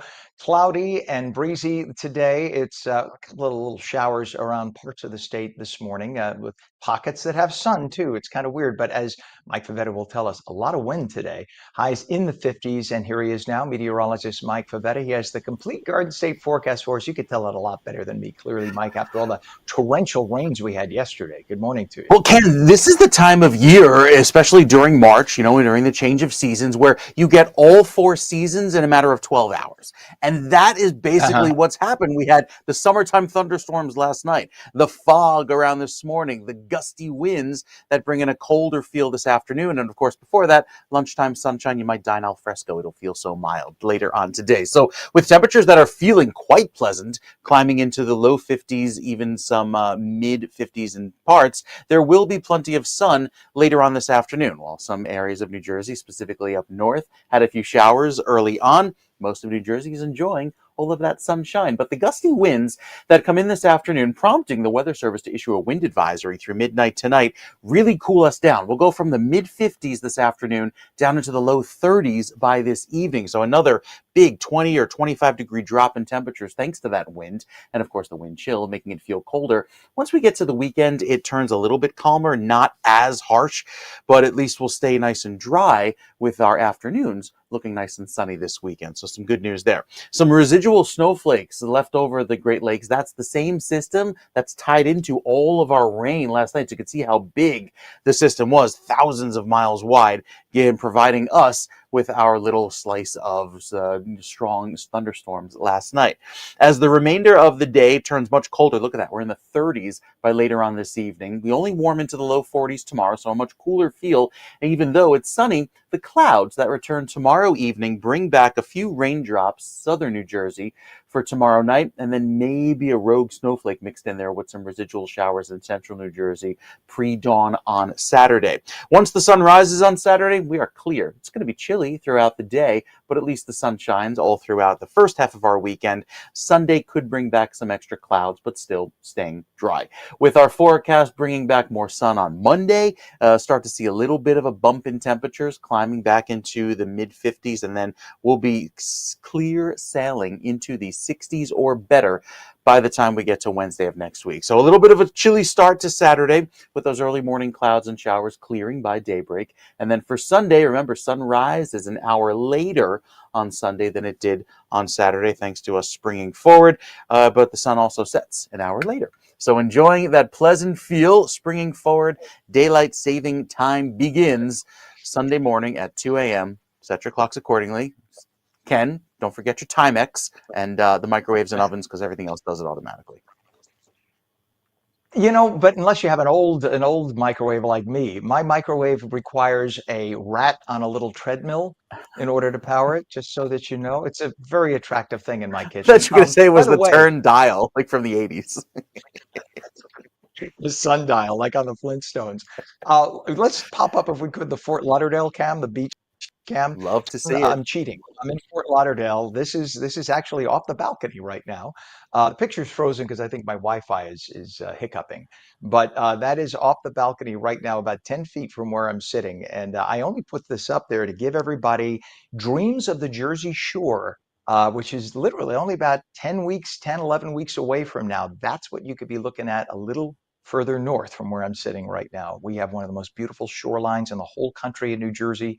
And there you go. I will be in the Jersey Shore as we get closer to summertime as opposed to Fort Lauderdale, but just wanted to leave you with that kind of vision. See, I I like to think we give you need vision. a shoreline bureau location we could broadcast from for the summertime. That would be fun. I'm Little, telling you, we'll call it the On New Jersey Southern Command.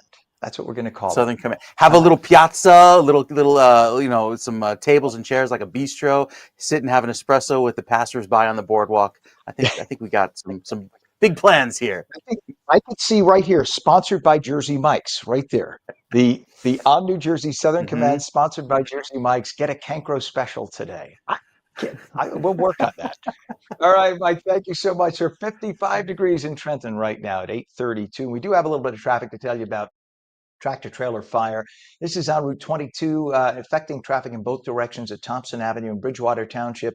The lanes are now reopened eastbound, but two right lanes are closed westbound with about a 15-minute delay through the area. We have a crash. 195 eastbound west of exit 31 in Howell Township, one right lane closed, about a 10-minute delay.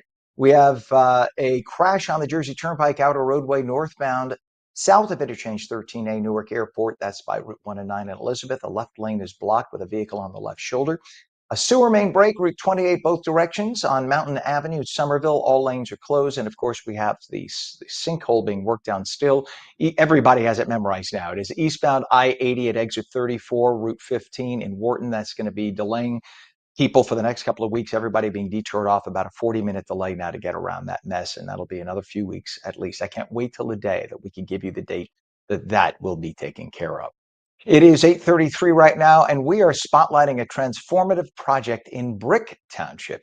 After years of dedication, Anthony and Kendra Zarilli are just days away from opening the Mantaloking Road Playhouse. That is a new venue that is going to serve as a permanent home for the Brick Children's Community Theater and a hub for local arts.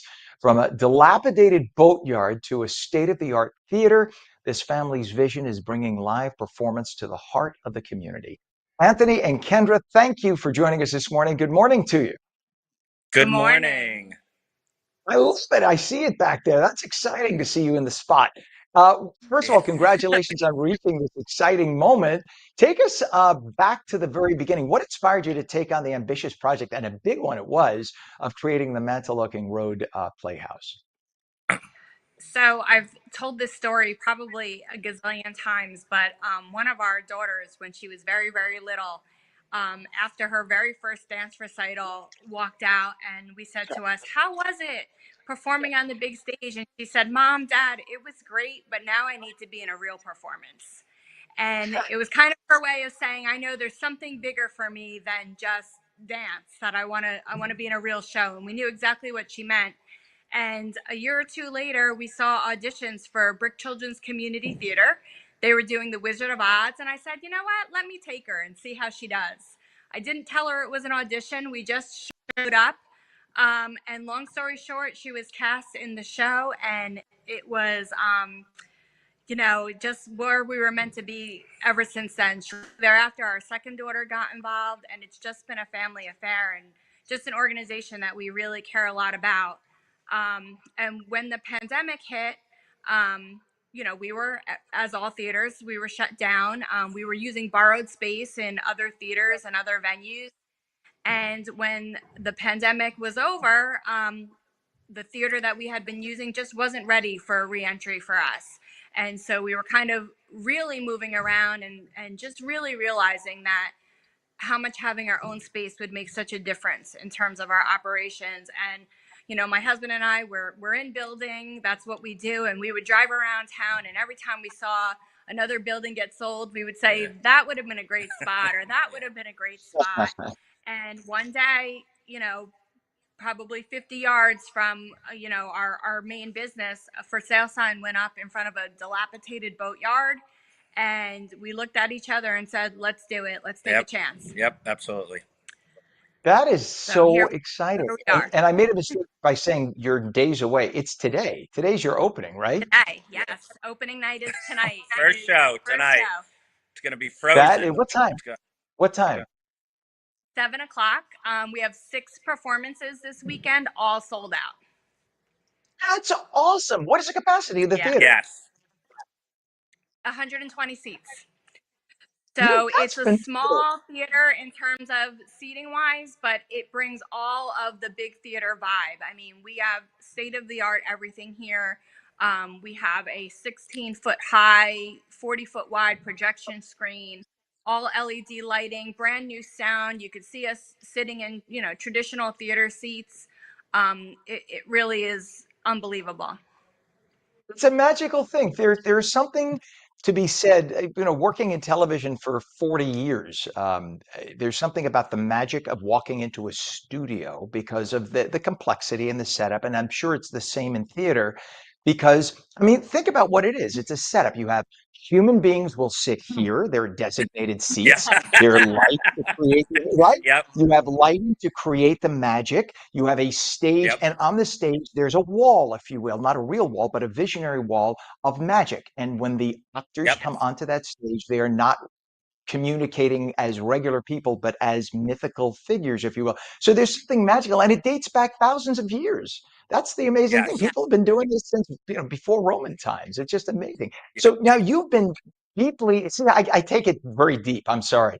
You've been so deeply involved too with the Brick Children's Community Theater for over 15 years. So how did your family's connection to the BCCT spark the idea of giving it the permanent home that you have? Was that just because of your daughter? Is that was about?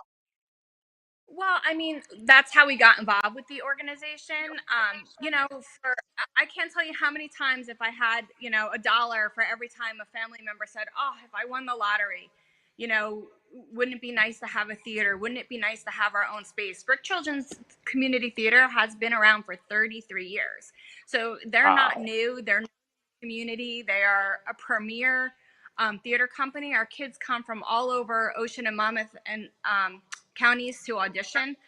Um, these kids are the best of the best. They are amazing. I can't tell you how many phone calls we get that say, "Oh, it's all kids performing. Oh, I don't know." And I tell them every single time, listen, you come, your expectations will be exceeded. And if they're not, I will fully refund your tickets. I have never gotten a call back for a refund.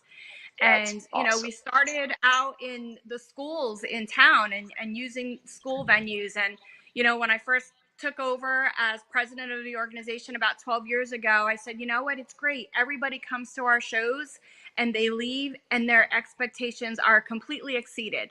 I said, it's great we're exceeding expectations, but how many people aren't coming to our shows because, oh, it's in a school, it's maybe comparable to a school performance, and on top of it being kids.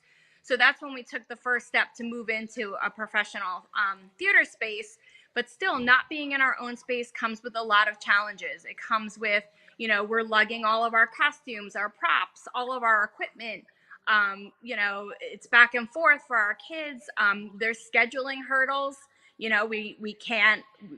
have to work within their confines, and we do deal with kids, so we have school schedules and things like that to work around as well. So that becomes very limiting. Sometimes distance, it's a lot to have our families travel, if we need to go a little bit further to get a venue that works with our timeline. So there were just so many challenges. And the one thing that's very unique about BCCT is that we are 100% volunteer run. So our parents do it all. Our parents are beyond amazing between costumes, sets, props, just running, keeping things running behind the scenes. I mean, a new parent comes to us and their first show, they're like, I've been to your shows before. I had no idea that this is what's going on back There's here. a lot going on. They said it just I looks can, seamless. let me jump in if I could really fast. Anthony, if I may, I'm sorry to step on you, Kendra. Anthony, you're a contractor, right? You're in construction. Yes.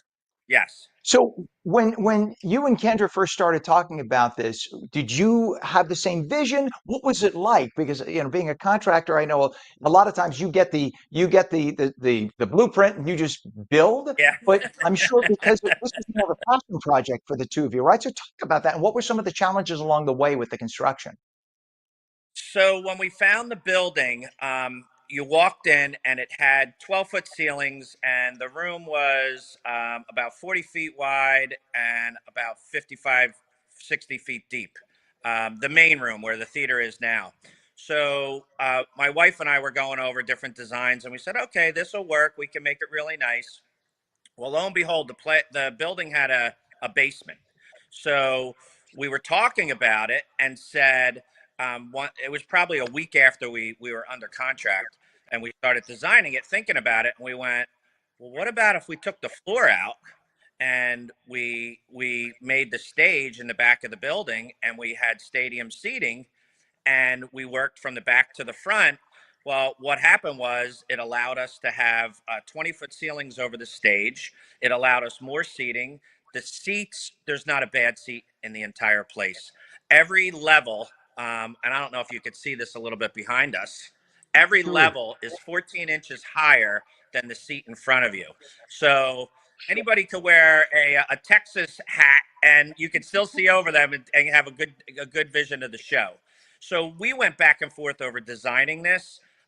We really thought, literally, one of my wife's lines is, we talk about inches everywhere in this place, and we used every square inch to the most efficient way possible through the designing phase. And even after we got under construction, there were some modifications done to even make it more efficient. And walking through every room that we put together, I really feel like as a team, we put together the most efficient use of space available with what we have. And it really is a spectacular building. And you guys aren't just going to be doing, not that it's not a big thing already to do the kids programming, if you will, but you're also going to be able to rent that out if people want to do comedy or whatever, right? So that'll be open to other performances. Yes, yeah. BCCT will be the in-house theater company. They'll be the managing company here. But yes, there's times that it's not in use and that we would be able to invite other performers in, other, uses, whether it's for training or, it could be entertainment. It could be comedians, magicians, or during the day, maybe there's a company who wants to do a company training and they have speakers here and they bring in their staff. And there's so many ways to utilize the building.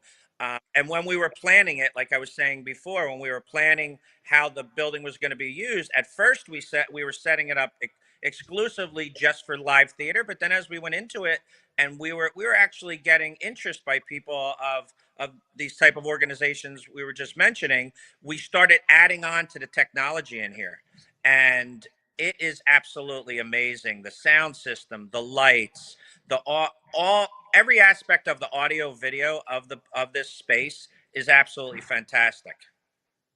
I can hear just hearing the sound, you have just enough ambiance to make it feel like a theater, Yeah. but it's not so Yep. echoey and hollow that there's a challenge hearing your voices. So that proves it right there. I appreciate that. Yep. And the other We thing too actually is, all the walls.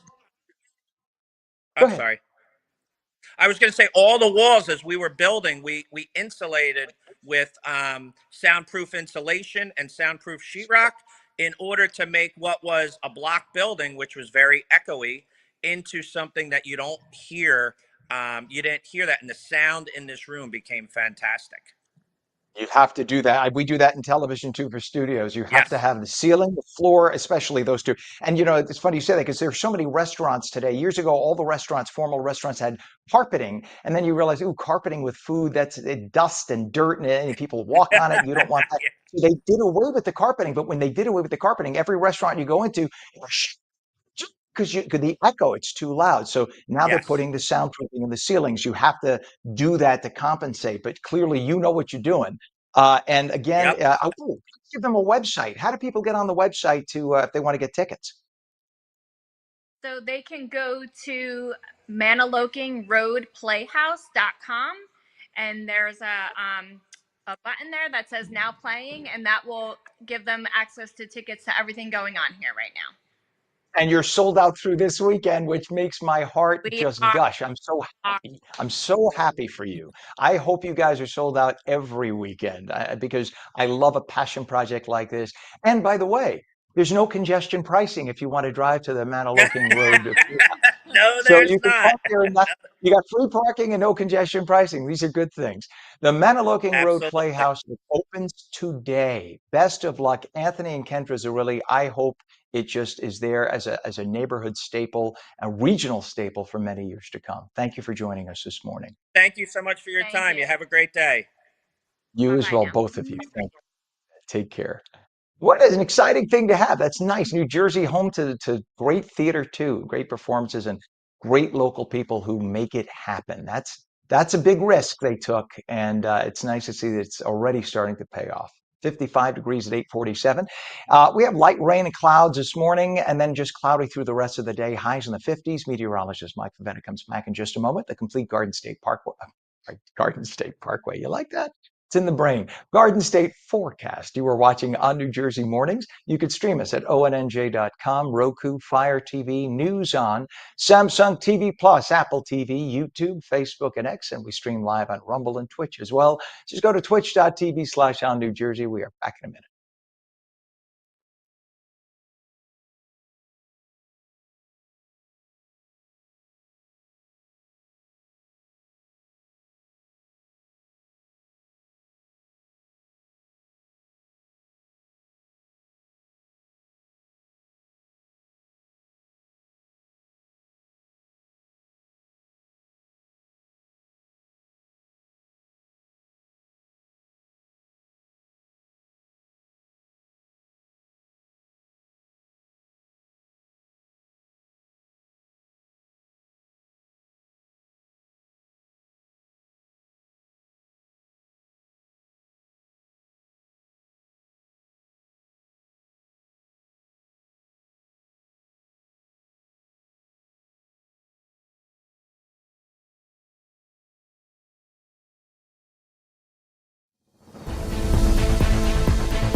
And you're looking at the Garden State Parkway just north of exit 10. Things moving beautifully there. We wish every roadway throughout the state of New Jersey was like that right now. Wouldn't that be a treat? But that gives you an idea of what the weather looks like. You can see sun and clouds, and it depends on where you are in New Jersey right now. Clouds and light rain in some parts, but right there, again, Garden State Parkway north of exit 10, looking pretty darn nice.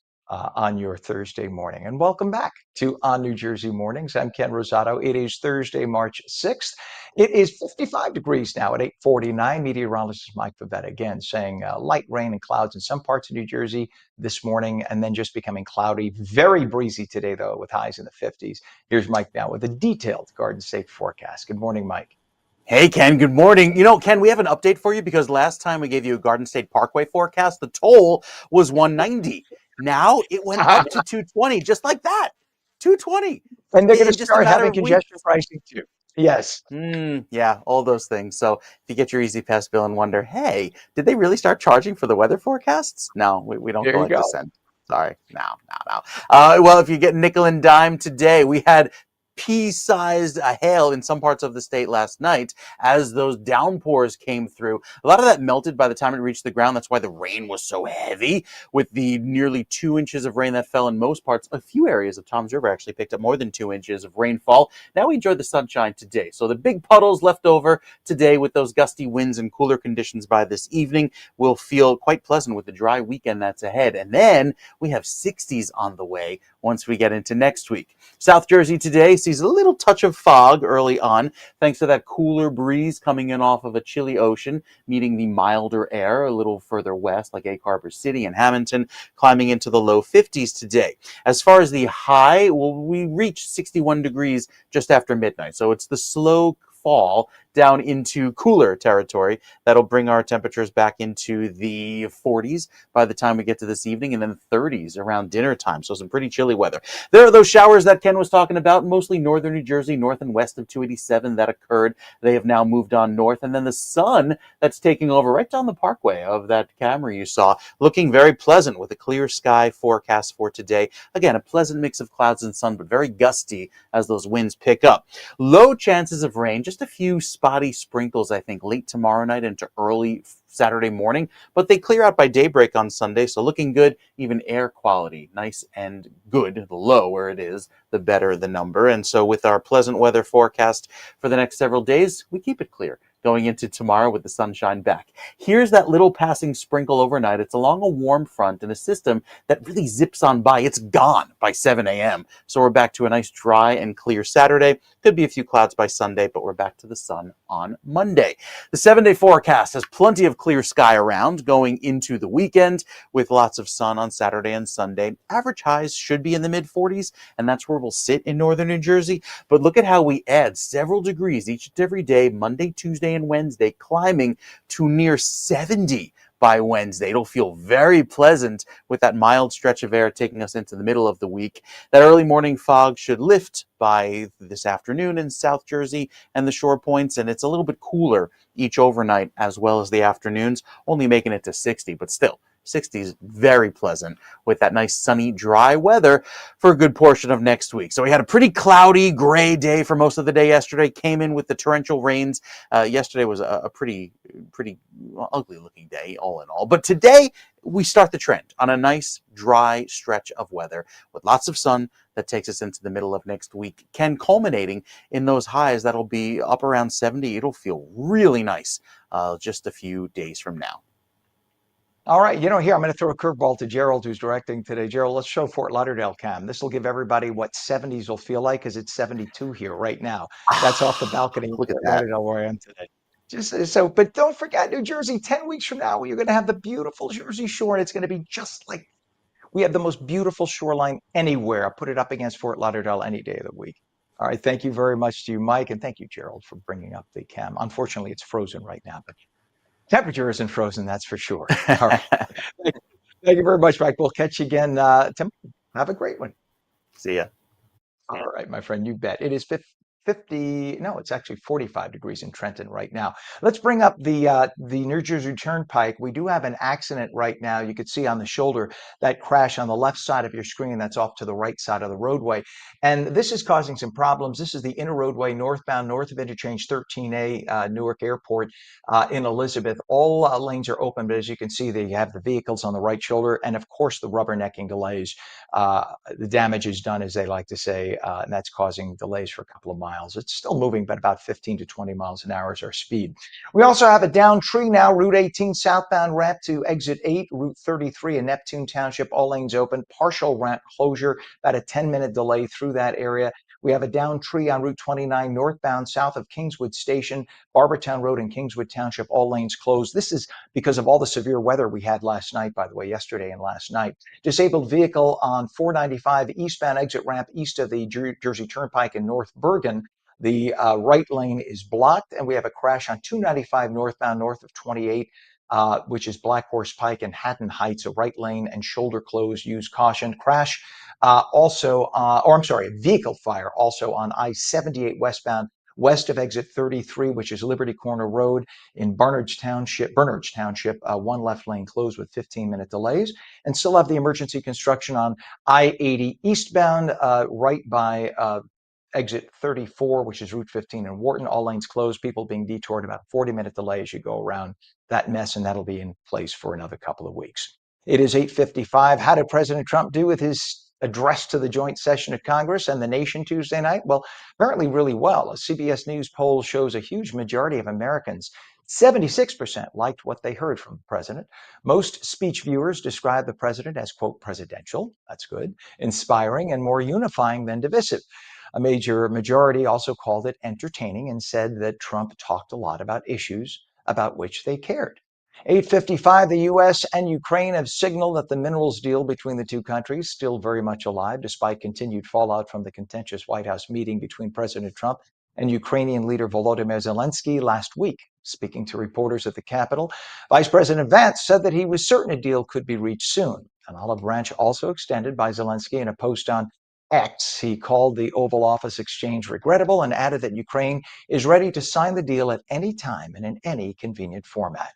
Maserati has set a new land speed record with its driverless MC20 coupe. It reached 197.7 miles an hour during a racing event at the Kennedy Space Center in Florida. The self-driving Maserati set the record as part of last week's Indy Autonomous Challenge, the world's only active autonomous racing car event. The car overtook the previous record of 192.2 miles an hour set 3 years ago. And it is now coming up on 8:57. Let's take another look at Fort Lauderdale, Cam, as we kind of wrap up the show. This is what you have to look forward to again. Fort Lauderdale, Cam, just feet away from where I'm sitting right now here in Fort Lauderdale, Florida. I snuck out yesterday. And yeah, let's show in comparison, let's show Cape May, New Jersey. So this is Fort Lauderdale, that is Cape May. So Cape May is one of the great places people love to go to in the summertime.